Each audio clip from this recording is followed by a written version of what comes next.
जोहार जय आदिवासी। आज हम बात करेंगे मरण गोम के यानी कि जयपाल सिंह मुंडा के बारे में। 40 के दशक में जब यह तय हो गया था कि ब्रिटिश साम्राज्य का झंडा भारत से उतर जाएगा, विभिन्न सामाजिक तबकों के नेतृत्वकारी लोग आज़ाद होने जा रहे देश में अधिक से अधिक हिस्सेदारी पाने और इससे भी आगे बढ़कर अपना वर्चस्व कायम करने के लिए वर्गीय तौर पर एकजुट हो चुके थे। भारत के सामंत, राजा, महाराजा, अगड़ी जातियाँ, हिंदू संप्रदाय और मुस्लिमों के एक छोटे से लिबरल हिस्से का प्रतिनिधित्व गांधी नेहरू की कांग्रेस कर रही थी, तो मुस्लिमों की बहुसंख्यक आबादी की दावेदारी का नेतृत्व मुस्लिम लीग के जिन्ना कर रहे थे। वहीं दलित वर्ग आम्बेडकर के नेतृत्व में संगठित था। कम्युनिस्ट भी दावा करने की स्थिति में थे, लेकिन इनका नेतृत्व भी मूलतः उन्हीं उच्च जातियों के हाथ में था जो सामाजिक और सांस्कृतिक रूप से हिंदू मुस्लिम संप्रदाय से आते थे।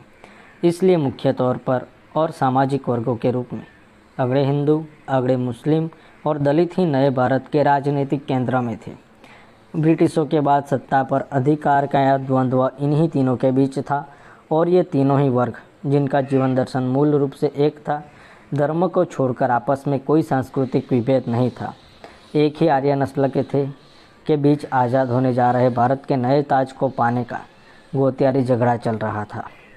हालांकि सत्ता पर हिस्से बंटवारे का वह झगड़ा 7 दशक बाद भी नहीं सुलझ सका है, जिसकी कीमत धार्मिक, सांप्रदायिक, जातिगत और भाषाई दंगों की शक्ल में आज भी भारतीय जनता चुका रही है। इनमें वह जनता भी शामिल है जिन्हें हिंदू, मुस्लिम और दलितों के बंटवारे की इस गोतियारी लड़ाई से कोई फ़ायदा नहीं होने वाला है। जैसे देश का आदिवासी समाज, जिसकी आबादी 40 के दशक में 3 करोड़ थी और जिनका प्रतिनिधित्व उस समय जयपाल सिंह मुंडा कर रहे थे, जिनको देश नहीं जानता, जिनके बारे में इतिहास की किताबें कुछ नहीं बताती।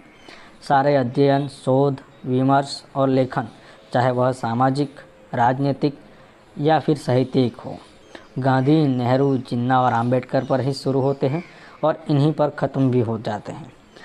आबादी बहुलता केंद्रित लोकतंत्र की यह सबसे बड़ी खामी है कि इसमें अल्पसंख्यक समूहों की उपस्थिति अदृश्य कर दी जाती है और यह अदृश्यता वास्तविक रूप में नस्ली सांस्कृतिक जनसंहार, मानवता को बेचैन नहीं कराती।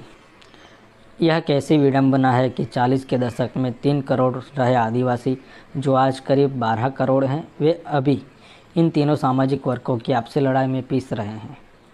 और जिन मुद्दों को 40 के दशक में ही जयपाल सिंह मुंडा ने उठाया था, उन्हें आज भी देश के बहुसंख्यक सामाजिक वर्ग और शासक सुनने से इनकार कर रहे हैं, क्योंकि अपने ब्रिटिश आकाओं की तरह वे भी यही मानते हैं कि आदिवासी देश के लिए समस्या है।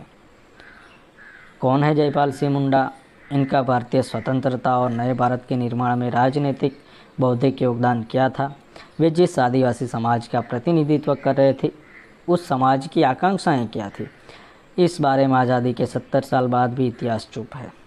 एक तरफ गांधी, नेहरू, जिन्ना, आम्बेडकर सहित उन अनेक स्वतंत्रता सेनानियों पर सैकड़ों किताबें हैं, नाटक और फिल्में हैं और अभी भी इन सब पर हर दिन एक नई पुस्तक आ रही है। जयपाल सिंह मुंडा पर एक भी किताब नहीं है। क्या देश के मूल निवासी, जिन्होंने इस देश को बसाया, मानव सभ्यता को मोहनजोदड़ो, हड़प्पा जैसी उत्कृष्ट सभ्यता दी, उसका प्रतिनिधि जयपाल सिंह मुंडा इतना कमतर था कि उस पर एक भी स्वतंत्र पुस्तक नहीं लिखी जा सकती थी।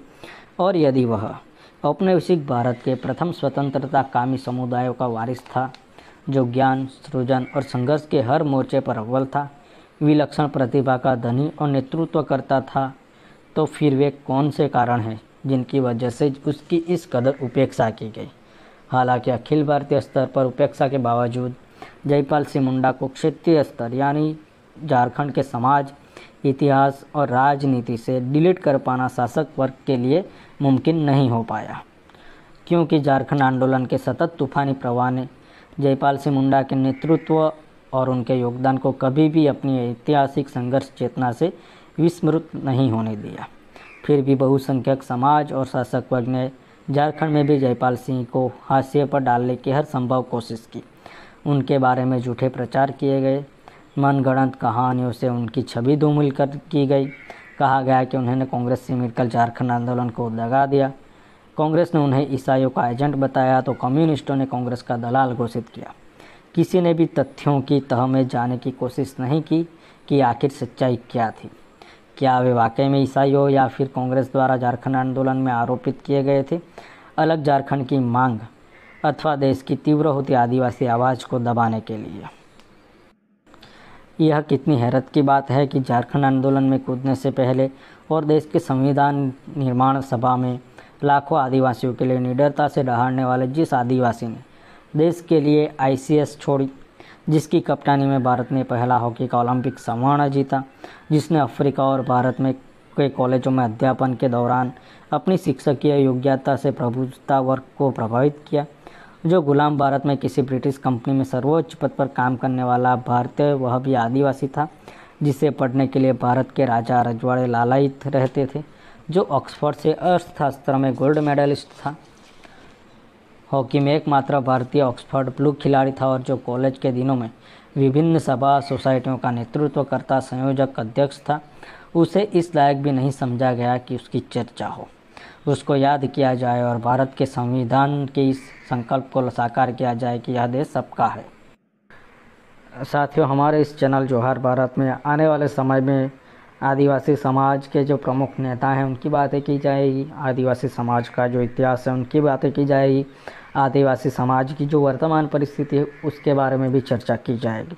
तो आपने अभी तक चैनल सब्सक्राइब ना किया हो तो कर लीजिएगा और वीडियो को ज़्यादा से ज़्यादा शेयर करें ताकि हमारे जो आदिवासी समाज के लोग हैं उनको उनका इतिहास पता चले और वे अपने नेताओं को पहचानें। हमारा प्रयत्न यही है कि आप तक ज़्यादा से ज़्यादा जानकारी पहुँचाए।